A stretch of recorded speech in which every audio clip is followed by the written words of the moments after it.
그날 밤 전기가 나가면서 집안이 완전히 어둠에 잠겼습니다. 손끝에 닿는 온기, 익숙한 숨소리, 그리고 떨리는 제 심장 소리만 들렸지요. 남편인 줄 알았습니다. 아니, 적어도 그땐 그렇게 믿고 싶었어요. 여보, 오늘은 왜 이렇게 따뜻해요? 그 순간 전기가 다시 들어왔습니다. 불빛 아래 침대 위에 누워있던 사람. 그건 남편이 아니었습니다.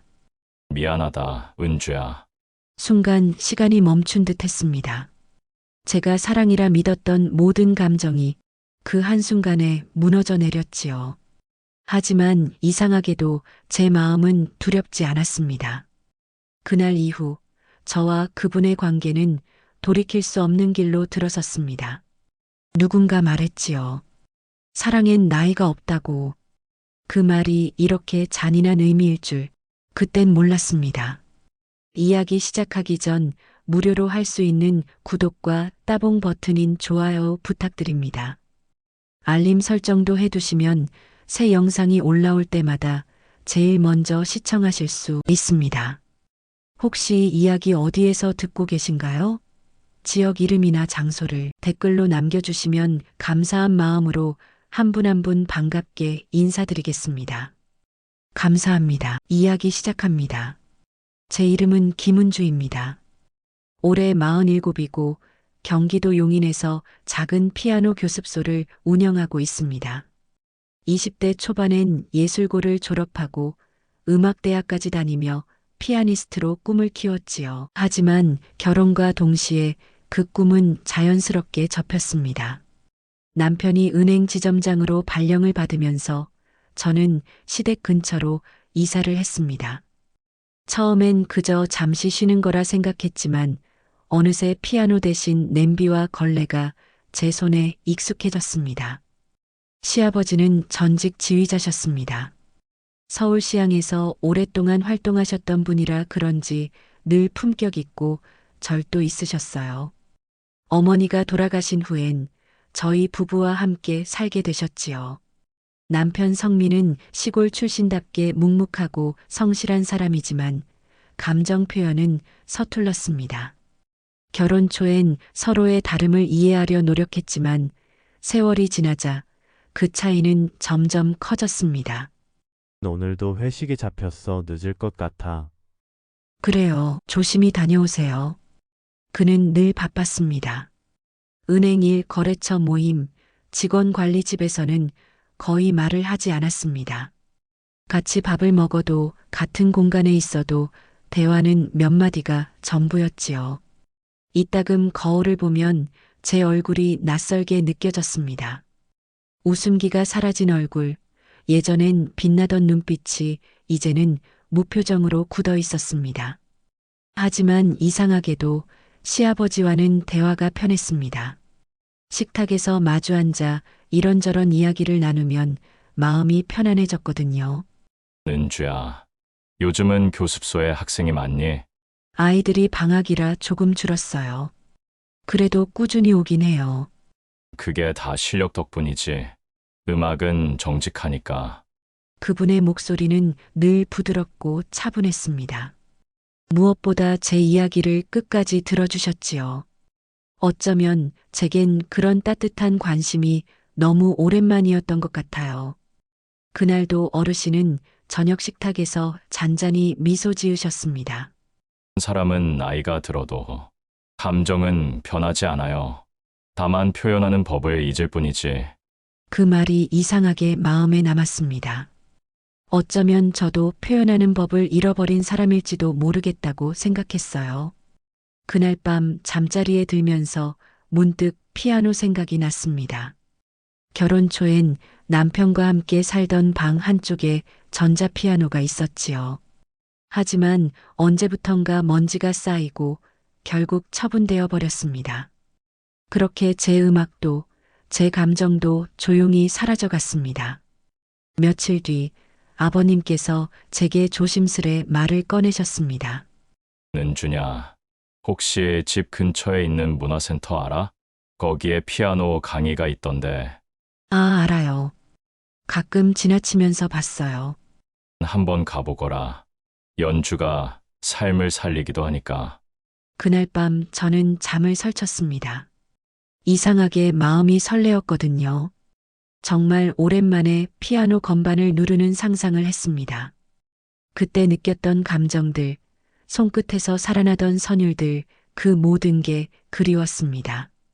며칠 후 남편은 출장 준비로 분주했고 어르신은 주말 세미나 참석을 앞두고 계셨습니다.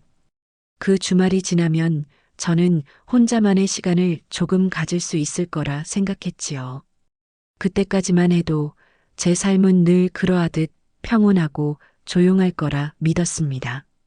하지만 인생은 언제나 예상하지 못한 순간에 문을 엽니다. 그날 밤 찾아온 태풍 예보와 함께 제 인생에 또 다른 바람이 불기 시작했어요. 평소와 다르지 않던 하루였지만 그 밤의 어둠 속에서 저는 그동안 잊고 있던 감정이라는 것을 다시 마주하게 되었습니다. 태풍 예보가 있던 금요일이었습니다. 그날따라 바람이 거세더군요. 낮부터 하늘이 잿빛으로 변하더니 저녁이 되자 굵은 빗줄기가 유리창을 두드렸습니다. 남편은 회사에서 갑자기 잡힌 회의 때문에 늦게 들어온다고 했고 시아버지는 강릉에서 열리는 음악 세미나에 참석하신다며 아침 일찍 출발하셨습니다.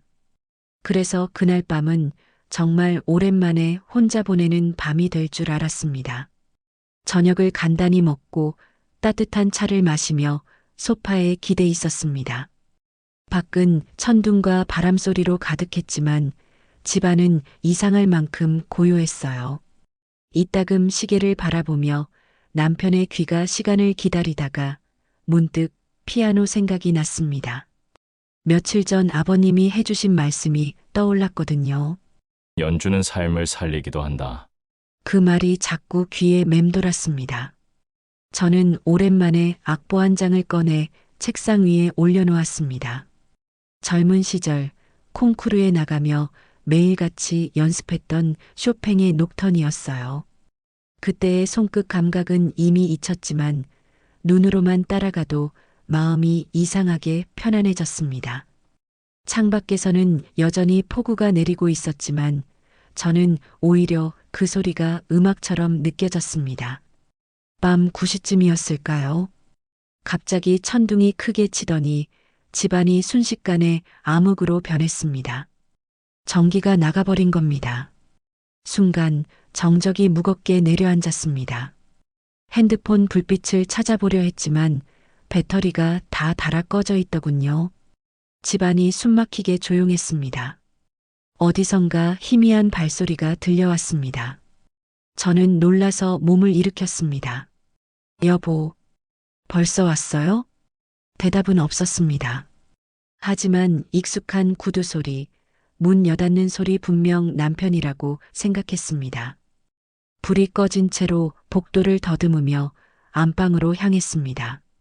문을 열자 희미한 숨소리가 들렸습니다. 침대 위에 누군가 있었습니다.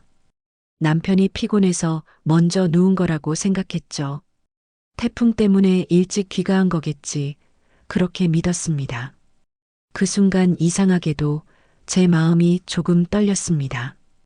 오랜만에 단둘이 있는 집, 이렇게 어둠 속에서 조용히 서로를 느낀 게 언제였을까? 나는 살짝 웃으며 다가갔습니다. 오늘은 일찍 왔네요. 깜짝 놀랐잖아요. 대답이 없었지만 익숙한 기척이 느껴졌습니다. 그 어둠 속에서 저는 잠시 용기를 냈습니다. 오랜 세월 동안 표현하지 못했던 마음을 오늘만큼은 조금은 솔직하게 전해보고 싶었거든요. 손끝이 스쳤을 때 이상하게 따뜻했습니다. 그런데 그 따뜻함이 낯설기도 했어요. 분명 익숙한 온도인데 어쩐지 다르게 느껴졌습니다. 하지만 그 생각을 깊게 하지 않았습니다. 그저 마음이 편안했고 오랜만에 사람의 온기가 느껴졌으니까요. 한참이 흐른 뒤 갑자기 딸깍 소리와 함께 전기가 돌아왔습니다. 순식간에 방안이 환해졌습니다. 그리고 그 순간 제 심장은 얼어붙은 듯 멈췄습니다. 침대 위에서 저를 놀란 눈으로 바라보고 있는 사람. 그건 남편이 아니었습니다. 은주야, 미안하다. 순간 머릿속이 하얘졌습니다. 아무 말도 나오지 않았어요. 그저 숨이 막혀오고 손끝이 떨렸습니다. 방금 전까지 느꼈던 온기, 그 모든 게 잘못된 것이 되어버린 순간이었죠. 아버님, 어떻게 여기에? 태풍 때문에 세미나가 취소됐어. 늦게 귀가했는데 방에 불이 꺼져 있어서 그냥 누웠던 거다. 그 말에 저는 그대로 얼어붙었습니다. 태풍이, 정전이, 그리고 내 착각이 모든 것이 겹쳐 일어난 우연이었습니다. 눈앞이 어지러웠습니다. 도망치듯 방을 나와 욕실 문을 닫았습니다. 샤워기에서 쏟아지는 찬물이 얼굴을 덮쳤지만 머릿속은 여전히 혼란스러웠어요. 그저 한 가지 생각만이 맴돌았습니다. 나는 왜 그 순간 멈추지 않았을까? 얼마나 시간이 흘렀는지 모르겠습니다. 조심스레 거실로 나오니 어르신은 소파에 앉아 계셨습니다. 그분의 얼굴엔 미안함과 당황스러움이 뒤섞여 있었어요. 은주야, 미안하다. 나도 몰랐어. 아무 말도 하지 않아도 된다. 오늘 일은 잊고 지내자. 네, 저도 그게 좋을 것 같아요. 말은 그렇게 했지만 제 마음은 이미 복잡하게 뒤섞여 있었습니다. 두근거림이 쉽게 가라앉지 않았고 무엇보다 그 순간 느꼈던 온기가 자꾸 떠올랐습니다. 죄책감과 혼란, 그리고 설명할 수 없는 감정이 동시에 밀려왔습니다. 그날 밤 저는 잠을 이루지 못했습니다. 창밖에선 여전히 비가 내렸고 방 안의 공기는 낯설게 느껴졌습니다. 누군가의 숨결이 아직 남아있는 것만 같았어요. 그날의 일은 단순한 착각이었을까요? 아니면 내 마음속 깊은 외로움이 만들어낸 신호였을까요? 그 답을 찾지 못한 채 나는 새벽까지 깨어 있었습니다. 하지만 그날 이후 어르신과 나 사이엔 보이지 않는 무언가가 생겼음을 나는 이미 느끼고 있었지요. 그날 이후 집안의 공기가 달라졌습니다. 서로 아무 말도 하지 않았지만 작은 숨소리에도 서로를 의식하게 되었어요. 식탁에 마주 앉아 밥을 먹을 때면 숟가락 부딪히는 소리조차 크게 들렸습니다. 남편이 출근하면 거실에 남은 침묵이 더 무겁게 내려앉았지요. 그날 밤 이후로 어르신의 눈빛이 달라졌습니다. 여전히 품격 있고 점잖으셨지만 순간순간 시선이 머무는 곳에서 묘한 온도가 느껴졌어요. 나 또한 피하려 했지만 사람의 마음이란 뜻대로 되는 게 아니더군요. 죄책감보다는 이상하게 안도감이 앞섰습니다. 누군가 나를 여자로 봐주었다는 것, 그 단순한 사실이 낯설게 따뜻했어요. 은주야, 어제 잠은 잘 잤니? 네, 뭐 그냥요. 괜찮겠어. 얼굴이 좀 피곤해 보여서. 조금 생각이 많아서 그래요. 어르신은 더 이상 묻지 않으셨습니다. 그저 조용히 고개를 끄덕이며 따뜻한 차를 건네셨지요. 잔에서 피어오르는 김 사이로 우리 눈이 마주쳤습니다. 그 순간 다시 가슴이 뛰기 시작했습니다. 이건 안 된다는 걸 알면서도 마음이 앞서고 있었습니다. 며칠이 지나도 그날의 기억은 희미해지지 않았습니다. 밤이 깊어질수록 그때의 장면이 선명하게 떠올랐습니다. 나는 죄를 지은 사람처럼 괜히 방을 서성이며 불을 켜고 끄기를 반복했습니다. 그러다 문득 피아노 덮개 위에 놓인 악보를 발견했습니다. 어르신이 선물해 주신 악보집이었죠. 표지에는 작게 적혀 있었습니다. 음악은 말보다 진실하다. 그 말이 내 마음을 파고들었습니다. 누군가와 말 대신 눈빛으로, 음악으로 마음을 나누는 일이 어쩌면 나에게 가장 자연스러운 방식이었는지도 모르겠습니다. 주말 아침 남편이 지방 출장을 가고 집에는 어르신과 저 둘뿐이었습니다. 이상하게도 집이 더 조용하게 느껴졌습니다. 창문을 통해 들어오는 햇살이 부엌 바닥을 길게 비추고 있었어요. 커피를 내리고 있는데 어르신이 다가와 조심스레 말씀하셨습니다. 은주야, 괜찮다면 피아노 한번 쳐볼래? 너무 오래 손 놓지 않았니? 지금이요? 그래, 아침 햇살이 좋잖아. 나는 잠시 망설이다가 피아노 앞에 앉았습니다.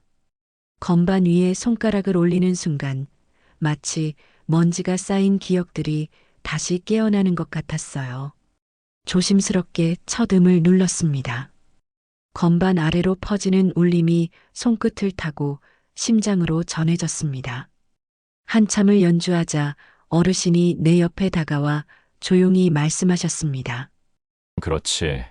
음악은 거짓이 없지. 지금의 은주는 예전보다 더 깊은 소리를 내고 있는 것 같다. 그 말에 눈시울이 뜨거워졌습니다. 누군가가 내 안에 무언가를 느끼고 있다는 감정. 그게 이렇게 벅찬 일인 줄 몰랐습니다. 어르신은 천천히 제 손등 위에 손을 올리셨습니다. 순간 시간이 멈춘 듯 했어요. 둘 다 아무 말 없이 그대로 있었습니다. 그때 현관문 비밀번호 누르는 소리가 들렸습니다. 깜짝 놀라 뒤돌아보니 남편이 짐가방을 들고 들어오고 있었습니다. 예정보다 하루 일찍 돌아온 것이었죠. 오늘 일정이 취소돼서 생각보다 일찍 끝났어. 그래요? 연락이라도 주시지. 폰 배터리가 나갔어 못했어. 남편이 들어온 순간 거실 공기가 바뀌었습니다. 나는 급히 자리에서 일어나 커피를 내렸습니다. 손이 덜덜 떨렸습니다. 어르신은 아무 일도 없었다는 듯 조용히 신문을 펼치셨습니다. 남편은 그런 기류를 전혀 눈치채지 못했지요. 그날 밤 잠이 오지 않았습니다. 남편은 평소처럼 피곤하다는 말을 남기고 곧 잠들었고 나는 천장을 바라보며 깊은 생각에 빠졌습니다. 이대로 괜찮을까? 정말 단순한 실수였을까? 스스로에게 수십 번을 묻고 또 물었지만 답은 끝내 나오지 않았습니다. 며칠 뒤 어르신이 제게 조심스럽게 말씀하셨습니다. 은주야, 나도 혼란스럽긴 했어. 그날 일은 잊으려 해도 잊히질 않아. 아마 우리 둘 다 너무 외로웠던 게 아닐까. 저도 그래요. 누구의 잘못이라기보다 그냥 오래된 공허가 우리를 움직였던 것 같아요. 어르신은 한참 동안 고개를 숙인 채 말이 없으셨습니다. 그 침묵이 오히려 더 많은 이야기를 대신하고 있었지요. 그날 이후로 우리는 서로의 거리를 조금 더 두기로 했습니다.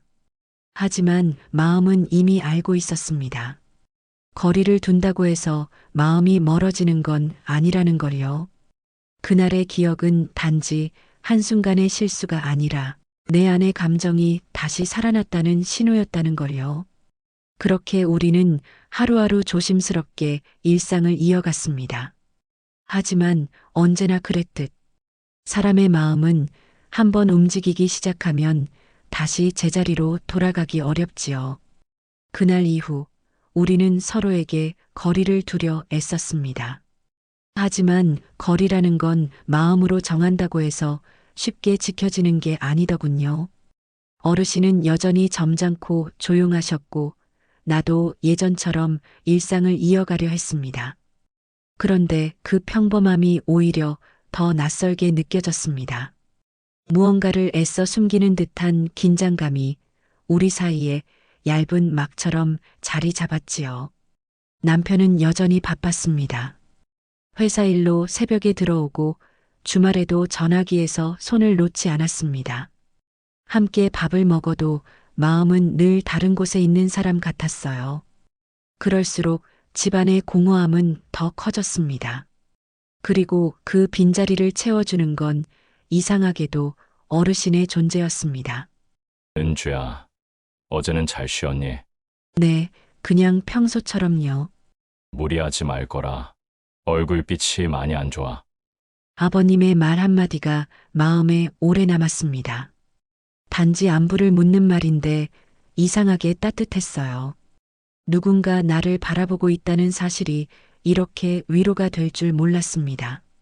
그날은 토요일 저녁이었습니다. 남편은 본점 회의 때문에 이틀 동안 서울에 머문다고 했고 집에는 아버님과 나 단둘뿐이었어요. 비가 내리던 저녁 창가에 앉아 차를 마시며 조용히 음악을 틀었습니다. 클래식 라디오에서 흐르던 브람스의 헝가리 무곡이 왠지 모르게 마음을 두드렸습니다. 이 곡 예전에 당신이 연습하던 곡이지? 네. 대학 시절엔 이 곡이 참 어렵게 느껴졌어요. 세월이 지나면 그 어려움이 다르게 들리지. 지금은 조금 더 깊게 느껴지지 않니? 그의 말은 단순한 음악 이야기가 아니었습니다. 시간이 흘러서야 이해할 수 있는 감정, 그 안에 담긴 허전함과 열망이 섞여 있었습니다. 나는 고개를 끄덕이며 조용히 웃었습니다. 그땐 단순히 기술이 전부인 줄 알았어요. 이젠 알겠어요. 음악은 마음이 먼저였다는 걸요. 그 말에 아버님은 천천히 미소를 지었습니다. 그 미소가 참 오래 기억에 남았어요. 그 순간 마음이 다시 흔들렸습니다. 아니, 어쩌면 이미 흔들리고 있었던 걸지도 모르겠지요. 밤이 깊어가던 무렵이었습니다. 갑자기 전화벨이 울렸습니다. 남편이었습니다. 여보, 갑자기 본점에서 미팅이 연기됐어. 내일 새벽쯤에 집에 들어갈 것 같아. 그래요. 조심히 들어와요. 전화를 끊고 나서도 한동안 멍하니 앉아 있었습니다. 그 순간 현관 쪽에서 아버님의 발소리가 들려왔습니다. 창가에 앉아 있던 나를 향해 조심스레 다가오셨습니다. 비가 많이 오는군요. 이런 날은 왠지 음악이 더 그리워요. 저도 그래요. 오늘은 이상하게 마음이 좀 복잡하네요. 창밖에선 굵은 빗줄기가 떨어지고 있었습니다. 그 소리 사이로 아버님의 목소리가 잔잔하게 흘렀습니다. 은주야, 미안하다.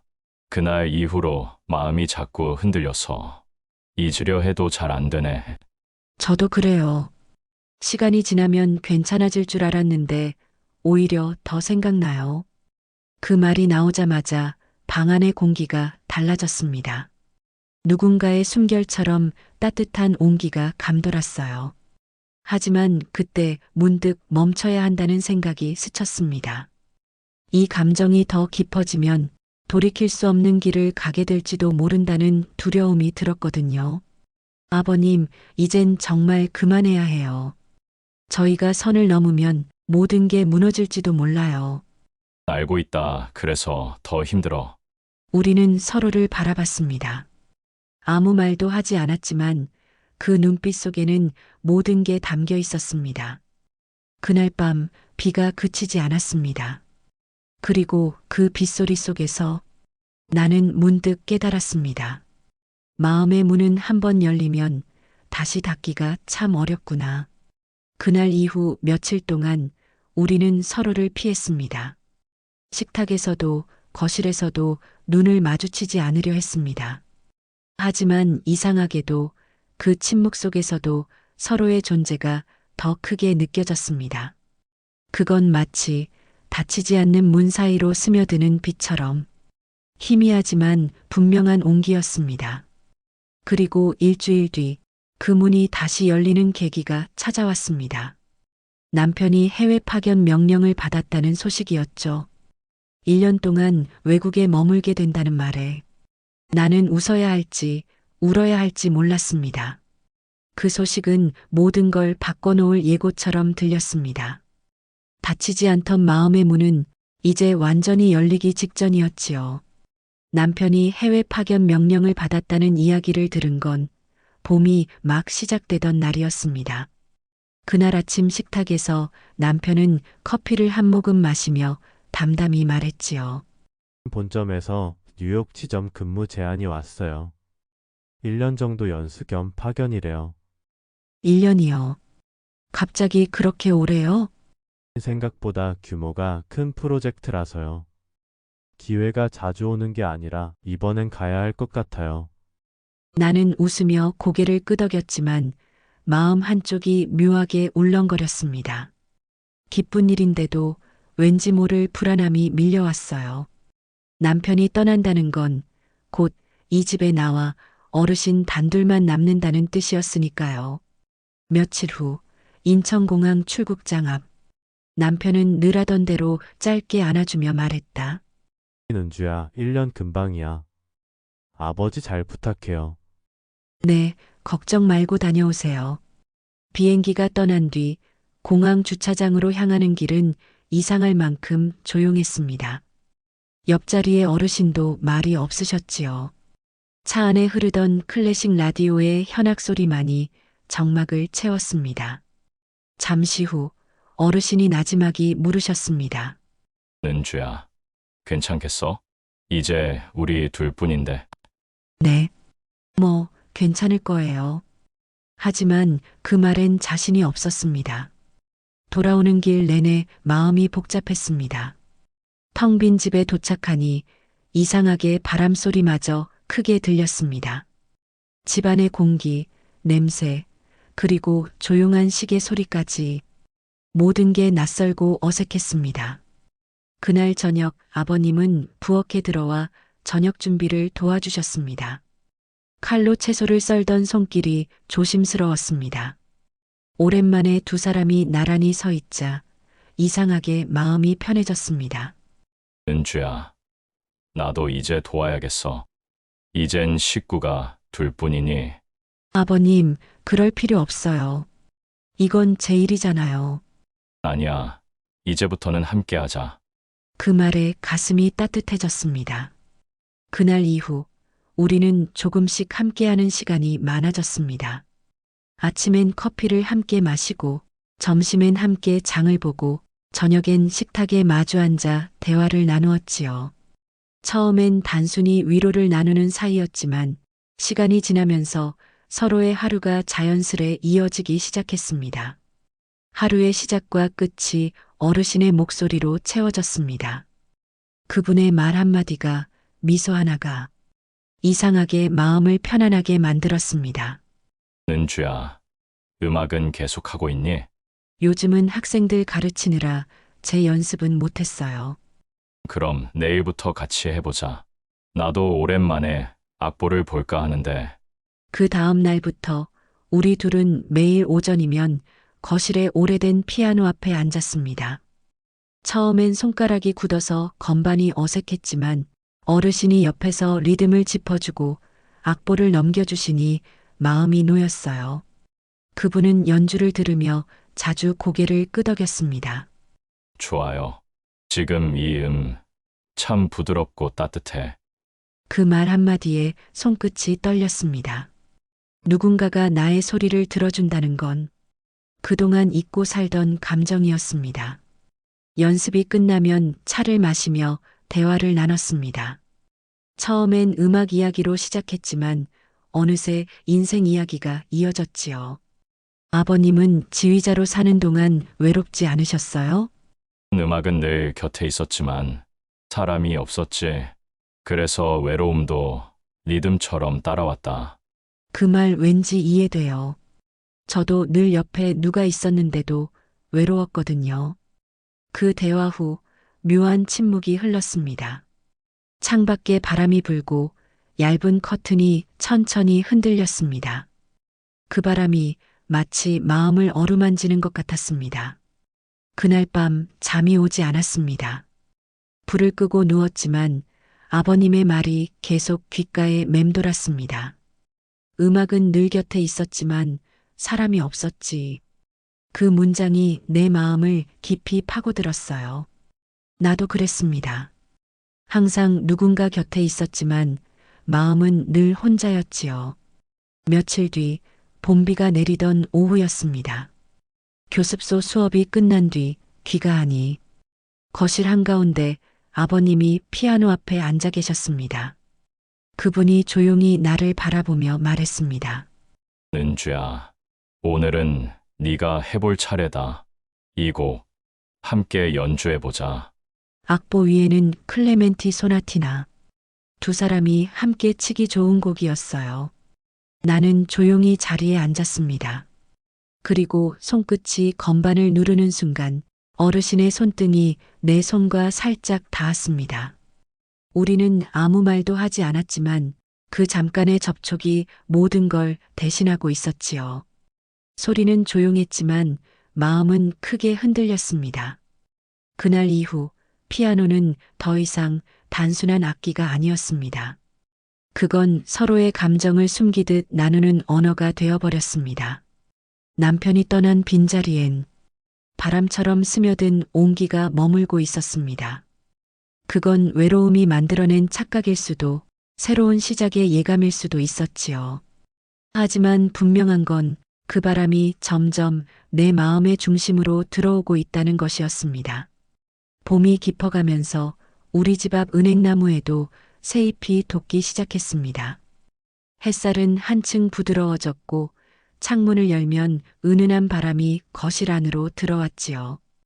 이제는 그 공기마저 익숙했습니다. 커피를 내리고 아버님과 마주 앉아 라디오를 듣는 이 시간이 내 하루의 시작이자 쉼표가 되었어요. 은주야, 이젠 봄이 완전히 왔네. 이럴 땐 음악이 더 좋아지지. 맞아요. 계절이 바뀔 때마다 연주하는 곡도 다르게 느껴져요. 오늘은 쇼팽이 듣고 싶네요. 피아노 앞에 앉아 조용히 녹턴을 연주했습니다.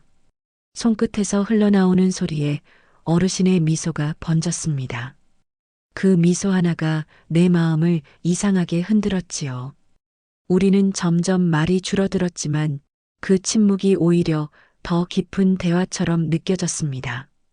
그렇게 평온한 날들이 이어졌습니다. 하지만 행복이 익숙해질 즈음 언제나 그림자는 따라오는 법이지요.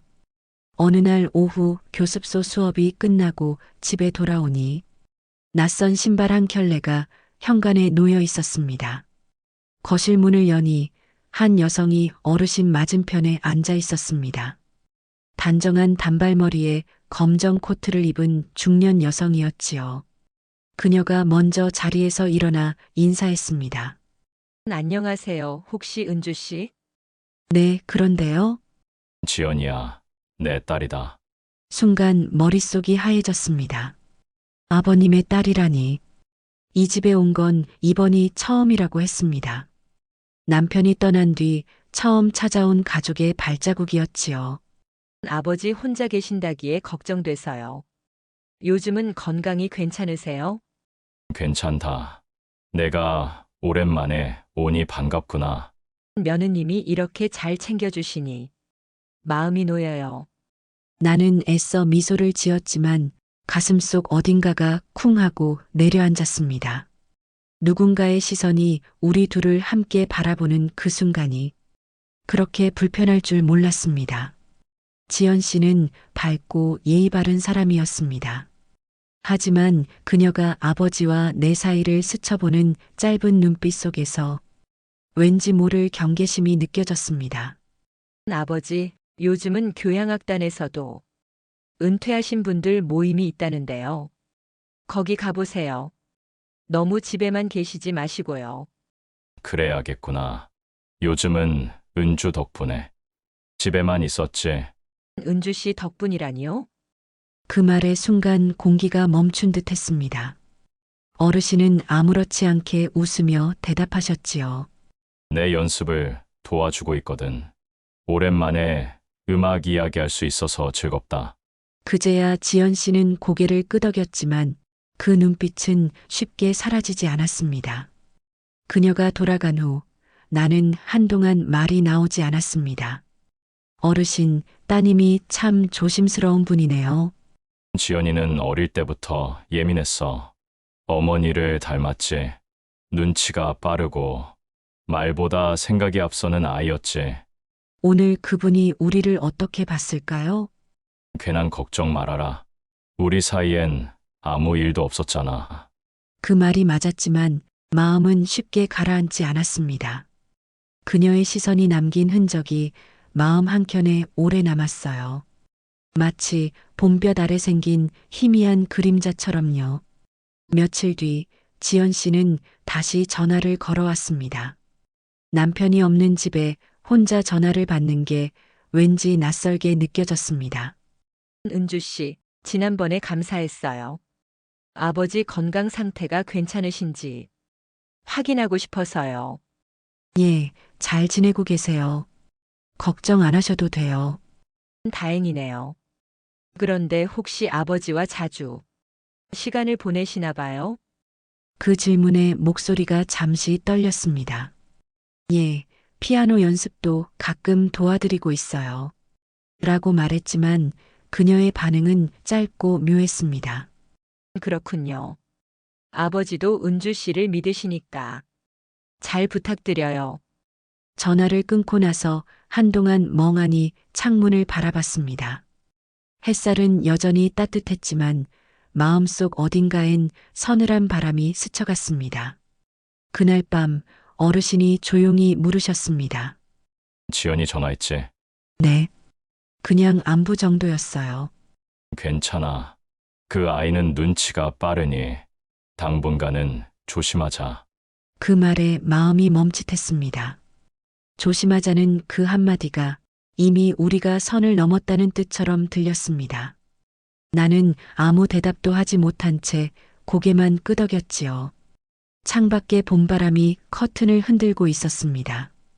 그 부드러운 움직임 속에서 나는 알 수 없는 불안과 따뜻함을 동시에 느꼈습니다. 어쩌면 사랑과 죄책감은 언제나 같은 바람에 실려오는 게 아닐까요? 봄은 그렇게 우리에게 그림자를 남기고 있었습니다. 빛이 따뜻해질수록 그 그림자 또한 짙어지고 있었지요. 초여름이 시작되던 날, 집 앞 정원에 작은 매미 한 마리가 매달려 있었습니다. 짧은 생을 울음으로 채우는 그 소리를 들으며 나는 문득 생각했어요. 우리도 어쩌면 이 계절처럼 짧고 덧없는 시간을 살고 있는 건 아닐까? 남편이 떠난 지 어느덧 넉 달째. 이제는 혼자서 잠드는 일에도 익숙해졌습니다. 하지만 그 고요함 속에서 어르신의 존재는 점점 더 가까워졌습니다. 어느새 우리 둘의 하루는 하나의 리듬이 되어 있었지요. 오늘은 좀 더운 것 같아. 에어컨을 틀까? 괜찮아요. 창문만 열어도 시원해요. 그래도 무리하지 말고.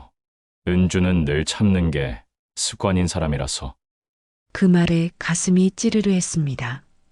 참는 게 습관이라는 말, 누구보다 나를 잘 아는 사람만이 할 수 있는 말이었으니까요. 나는 고개를 숙이며 조용히 미소 지었습니다. 요즘 나는 피아노 교습을 잠시 쉬고 있었습니다. 학생들이 방학이라 쉬는 기간이기도 했지만 사실 마음이 피아노보다 더 복잡해졌기 때문이었죠. 건반을 두드리면 자꾸 어르신과 함께 연습하던 날들이 떠올랐습니다. 그 미묘한 감정들이 내 연주를 흔들었어요. 어느 날 저녁 아버님은 서재에서 낡은 악보 한 장을 꺼내 오셨습니다. 이거 기억나니? 예전에 우리가 처음 함께 쳤던 곡이다. 클레멘티 소나티나 잊을 리가 없죠. 오늘 다시 해볼까? 그 말에 나는 잠시 머뭇거렸지만 결국 고개를 끄덕였습니다. 거실의 조명이 부드럽게 비추는 가운데 두 사람은 나란히 피아노 앞에 앉았습니다. 손끝이 건반 위를 스칠 때마다 시간이 멈춘 듯한 고요함이 흘렀습니다. 연주가 끝나자 어르신은 잠시 나를 바라보다가 낮은 목소리로 말했습니다. 은주야, 이젠 우리 사이를 뭐라고 불러야 할까? 그건 저도 모르겠어요. 처음엔 위로였는데, 이젠 그보다 더 큰 마음이 되어버렸어. 그 말에 눈을 피했습니다. 그러나 내 가슴은 이미 그보다 먼저 대답하고 있었습니다. 나도요. 입 밖으로는 내지 못했지만 그 말은 내 안에서 너무 선명했습니다. 그날 밤 창밖에 비가 내렸습니다. 우리는 거실 소파에 마주 앉아 차를 마셨습니다. 습한 공기 속에서 빗소리가 유난히 크게 들렸습니다. 아버님, 이러다 누가 알게 되면 어쩌죠? 그게 두려워서 이 마음을 숨기려 했지만, 이제는 그조차도 힘들어요. 저도 그래요. 하지만 이건 누군가에게 상처가 될 일이잖아요. 어르신은 잠시 눈을 감으셨습니다. 그 표정에는 슬픔과 단념이 함께 담겨 있었습니다. 그렇지. 그래서 늘 스스로에게 물었어. 이건 사랑인가? 아니면 외로움의 착각인가? 그런데 아무리 생각해도 이건 착각이 아니었어. 그 한마디가 내 마음을 무너뜨렸습니다. 나는 아무 말도 하지 못한 채 고개를 숙였지요. 눈앞이 흐려졌습니다. 빗소리가 커지면서 마치 우리의 숨결을 덮어버리는 듯 했습니다. 그날 이후 우리는 조금 더 조심스러워졌습니다. 식탁에서도 거실에서도 마치 서로의 거리를 계산하듯 움직였지요. 하지만 마음이란 멀어지려 할수록 더 선명해지는 법이었습니다. 며칠 뒤 남편에게서 영상통화가 왔습니다. 그의 얼굴은 환하게 웃고 있었지만 그 웃음이 왜 그렇게 낯설게 느껴졌는지 모르겠어요. 여보, 한국은 덥지? 여긴 벌써 한여름이야. 응, 여기도 더워요. 아버님도 잘 계시고요. 다행이네요. 당분간 일정이 연장될 수도 있어서 조금 더 있다가 돌아가게 될지도 몰라요. 그 말을 듣는 순간 마음이 복잡했습니다. 기다림의 시간이 늘어난다는 안도감과 그 안에 깃든 죄스러움이 한꺼번에 밀려왔지요. 통화를 끊고 거실로 나가니 어르신이 창가에 서서 매미 소리를 듣고 계셨습니다. 그분은 조용히 나를 돌아보며 말했습니다. 여름이 오면 언제나 마음이 흔들려. 뜨거운 계절은 사람의 감정을 자꾸 드러내게 하거든. 그럼 가을이 오면 이 마음도 조금은 식을까요? 글쎄다 식는 게 아니라 모양만 달라질지도 모르지. 그 말이 오래 남았습니다. 사랑은 사라지지 않는다고 했던가요? 단지 계절이 바뀌면 그 형태가 바람처럼 변할 뿐이겠지요. 밤이 깊어질수록 매미 소리는 더 크게 울렸습니다. 그 울음이 마치 우리 마음의 경고처럼 들렸어요. 이제는 그 어떤 것도 예전으로 돌아갈 수 없다는 것을 서로가 알고 있었기 때문입니다. 가을이 오면 마음이 달라집니다. 햇살은 부드럽고 공기엔 이별의 냄새가 묻어나지요. 나는 매일 아침 창문을 열며 붉게 물든 은행잎을 바라봤습니다. 그 잎들이 바람에 흩날릴 때마다 우리의 시간도 조금씩 떨어져 나가는 것 같았습니다. 남편이 돌아올 날이 한 달 앞으로 다가왔습니다. 하루하루 달력을 넘길 때마다 마음이 복잡했습니다. 그동안 지나온 시간, 그 안에 따뜻함과 흔들림이 이제는 현실 앞에서 정리되어야 할 순간이 다가오고 있었으니까요. 이제 현우가 곧 돌아오겠네. 네, 그렇게 됐네요. 시간이 참 빠르다. 처음 은주와 피아노를 마주했던 날이 아직도 생생한데. 저도 그래요. 그날 이후 제 인생이 완전히 달라졌어요. 그 말에 어르신은 조용히 고개를 끄덕였습니다. 우리 사이의 공기는 늘 조심스러웠지만 그 속엔 진심과 감사가 함께 있었습니다. 우리는 서로에게 인생의 빈칸을 채워준 존재였으니까요. 그날 이후 우리는 가능한 한 담담하게 지내려 노력했습니다. 식탁에서 나누던 대화도 줄었고 피아노 앞에서도 굳이 눈을 마주치지 않았습니다. 마치 약속이라도 한 듯 서로의 마음을 숨기고 있었지요. 하지만 그럴수록 마음속엔 이대로 괜찮을까 하는 불안이 자라났습니다. 어느 날 저녁 아버님이 조용히 말씀하셨습니다. 은주야, 나 내일부터 시골에 잠시 내려가려고 한다. 지연이가 거기 있는 별장 정리한다 해서 도와주기로 했어. 언제 돌아오실 건데요? 글쎄 한동안은 마음을 정리할 시간이 필요할 것 같아. 그 말이 너무 갑작스러워서 입안의 말이 목구멍에 걸린 듯 나오지 않았습니다. 그분은 천천히 웃으며 덧붙이셨습니다. 이건 이별이 아니라 잠시 쉬는 거지. 서로를 위해서도 올바른 일이니까. 나는 그 말에 고개를 숙였습니다. 그 말이 옳다는 걸 알면서도 가슴 한가운데서 무언가가 천천히 무너져 내리는 느낌이었습니다. 다음 날 아침 어르신은 이른 시각에 떠나셨습니다. 낡은 가죽 가방 하나 그리고 악보 몇 장만 들고요. 현관 앞에서 그분은 마지막으로 나를 바라보며 말했습니다. 은주야, 덕분에 내 삶이 다시 숨을 쉬었어. 고마웠어. 저도요 아버님 덕분에 제 안의 마음이 다시 깨어났어요. 그 말 이후 그분은 아무 말 없이 조용히 미소를 지었습니다. 그 미소 속엔 슬픔도 미련도 그리고 따뜻한 체념이 함께 있었어요. 그렇게 문이 닫히고 차가 떠나가자 집안의 공기가 텅 비어버린 것 같았습니다. 며칠 동안은 아무 일도 손에 잡히지 않았습니다. 교습소에도 나가지 않았고 피아노 건반 위엔 먼지가 조금씩 쌓여갔습니다. 하지만 어느 날 문득 마음이 움직였어요. 나는 다시 피아노 앞에 앉았습니다. 그리고 어르신이 마지막으로 함께 쳤던 곡을 꺼냈지요. 클레멘티 소나티나. 건반을 누르자 그분의 손길이 떠올랐습니다.